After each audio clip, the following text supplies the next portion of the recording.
Oui, alors Tribu du Monde, c'est 18 années de voyage, 60 peuples rencontrés. Et c'est une alerte. C'est une alerte car ces peuples sont fragilisés par la marche du monde. Et pour rendre plus forte cette alerte, j'ai trouvé que c'était intéressant, plutôt que de mettre des photos sur des cimaises, de les mettre dans des containers, symbole de l'enfermement, symbole de déplacement, dont sont victimes toutes ces tribus. Non, elles m'ont toutes marquée, mais j'ai envie de dire que les tribus, en général, elles sont toutes animistes, souvent récupérées par une religion monothéiste, mais pour la plupart du temps animistes, donc en fin de compte, elles aiment les dieux du vent, les dieux du soleil, les dieux de l'eau. Mais c'est vrai que les tribus qui sont bouddhistes et que j'ai rencontrées dans l'Himalaya ont une bienveillance qui est tout à fait particulière et qui n'appartiennent qu'à elles.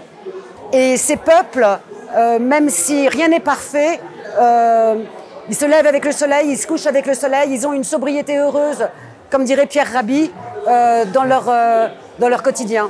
Le Covid m'a freiné un peu dans ma lancée, mais oui, je vais repartir incessamment en Afrique, je ne sais pas encore où exactement, mais je me prépare.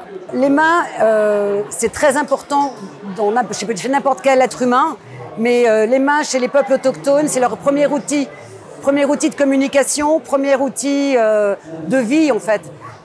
Ils transmettent tout à travers les mains et leurs plus beaux savoir-faire sont entre leurs mains en fait. Oui, c'est ma première fois. Je suis très heureuse d'être au Festival de Montier-en-Der et surtout très fière de fêter tous ces peuples qui ont une connexion toute particulière avec la terre-mère, qui sont les plus beaux écologistes que l'on puisse imaginer et qui ont beaucoup de choses à nous apprendre, ou à nous réapprendre plutôt.